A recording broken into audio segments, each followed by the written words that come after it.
চিকিৎসার এখানে ডাক্তার আসবে, এখানে ডাক্তারের কাছে চিকিৎসার লেগে আসবে, চিকিৎসার লেগে আসছে। আমি তো এখানে চিকিৎসা হইতে আসি, মানে ফ্রি চিকিৎসা করার লেগে আমি এখানে আসছি।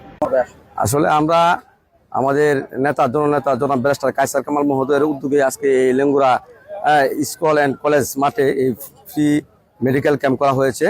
ওনার ডাক্তারদের আজকে এখানে 70 থেকে 80 জন ডাক্তার এখানে আসছেন। এখানে আমরা যে কার্ডগুলো পেয়েছি, আমরা 3000 কার্ড পেয়েছি। এই কার্ডগুলো আমরা দলের নেতৃবৃন্দদের মাধ্যমে আমরা বিভিন্ন বাড়ি ঘরে গিয়ে আমরা এই কার্ডগুলো দিয়ে আসছি এবং রুগীর ধরন লিখে নিয়ে আসছি। আমরা এই কার্ডের রুগীর ধরন লেখা আছে। আমরা আজকে যে রুগীরা যেভাবে ঢুকতেছেন এখানে, আমরা এখানে 13টা বিভাগ করা আছে। যে ধরনের রুগী, ওই রুগীর লাইন আমরা আলাদাভাবে বসায় রাখছি এবং ডাক্তাররা এখানে সুচিকিৎসা দিবেন।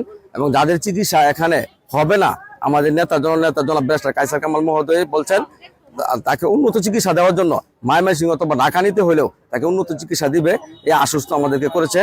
এখানে সুন্দর চিকিৎসা চলছে, সুন্দর শৃঙ্খলার মাধ্যমে আমরা এই রোগীদেরকে সেবা দেওয়ার চেষ্টা করতেছি।